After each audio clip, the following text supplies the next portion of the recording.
It's difficult to know why any record's successful. Space Oddity, I mean, honestly, you know, superficially, quite clearly, just because it was kind of spacey, you know, and had a kind of story to it, but enough left unsaid to have you puzzling slightly over what it all meant. It was very spacey, and when it first starts out, you know, the chords to it are very spacey and weary, and you know, Mick Wayne's solo in that, I think, had a lot to do with that. If you listen to the solo in that, the guitarist Mick Wayne, the guitarist is Junior's Eyes, and all the slide bits away. It's not a bottleneck. It's Mick's cig lighter. He had a little metal cig lighter, and it's his cigarette lighter doing all them, you know. And I always remember Mick telling me on the end of the solo, there's a bit where they couldn't get out of the solo, and Mick had to just detune his machine head. When he goes da da da da, this is Major Tom. That was Mick's, yeah. His persona really has been around the sort of slightly otherworldly thing, the man who fell to earth and Starman and things like that. I think that element is there.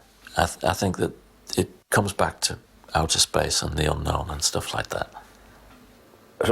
Rather unexpected, actually, given his form prior to that, and I quite like it when somebody just makes a record which seems to go against what it is that they've done previously, and if you'd written them off, it's quite good to be proven wrong, I think.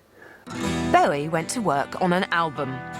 The result was another eponymous long player, later repackaged as Space Oddity. Displaying obvious signs of his folk leanings, Bowie had recruited his 3 Tons colleague Keith Christmas on several tracks.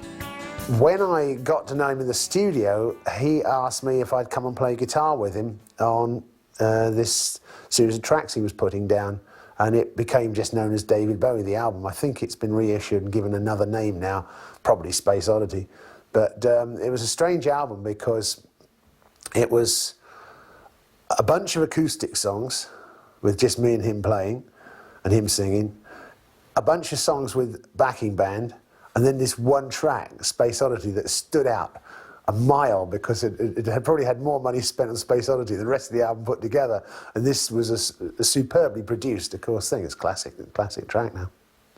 The album, which was initially, it's now known as Space Oddity. Originally it was just known as David Bowie, or in America it was Man of Words and Man of Music. And it's quite an odd record.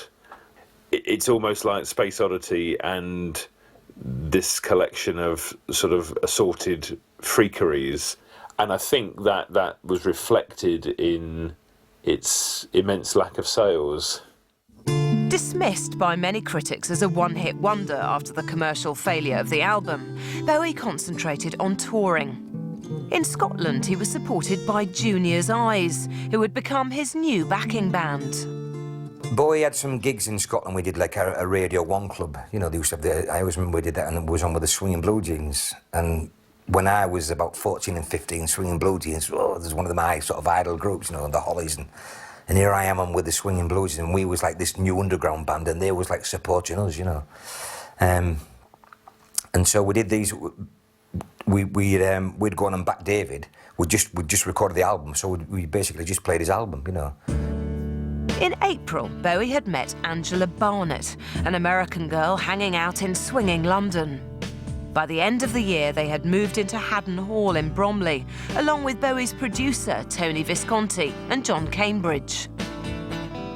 Haddon Hall was when you look at it, it was a great big house in Beckenham. I remember it was on the main road, and David just had this sort of, the downstairs, I think on the left was the kitchen.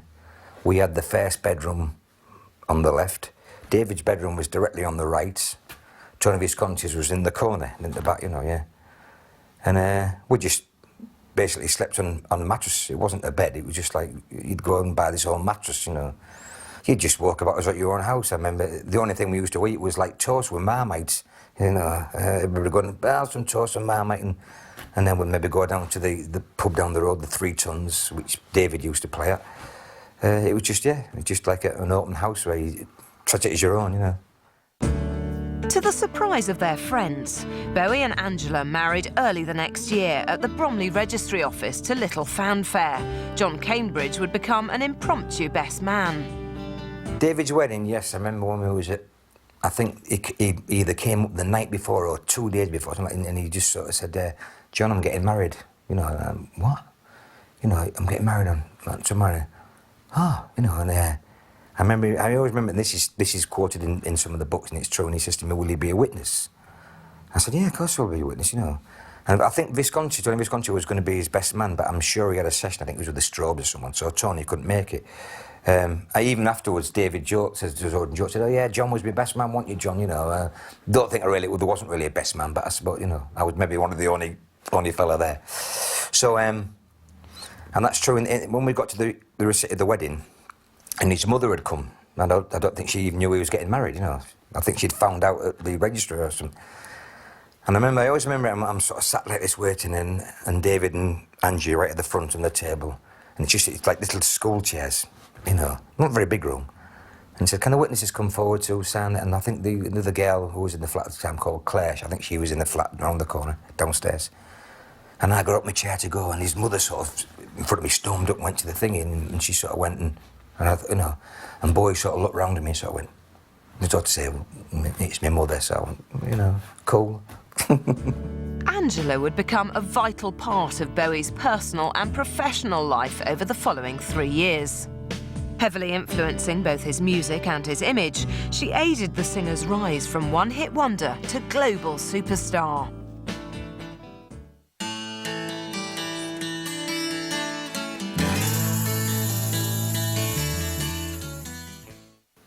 I think one of the significant things around this period was that Bowie sort of formed a band came together that, unlike all the other bands that he'd been in, and by this point, you know, there were many, was that here was a band of sort of equal partners.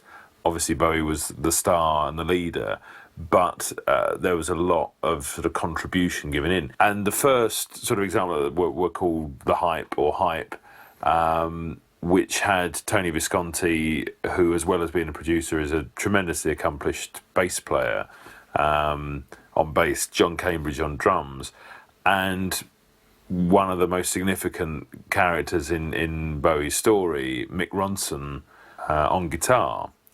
When Johnny's Eyes sort of finished, I think Tim got offered another job with, I think, the Terry Reid Fantasia, or something like that. I know it was Terry Reid, who was quite big in the States, just like a three-piece, a bit like The Nice and Emerson, Lake Palmer, that sort of lineup.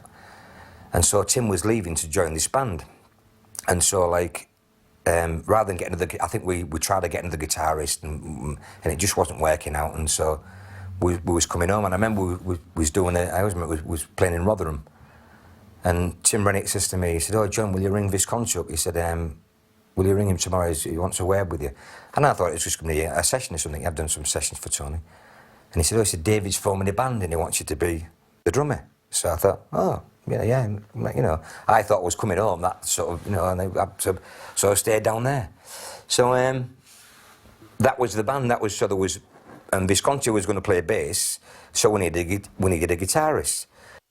I kept saying, there's a real good kid I know in Hull, he's a real, and they sort of looked at me, he's like, Hull, well, yeah, all right, John, you know, and I was pestering, they didn't really believe me, and they thought I was just messing about, you know.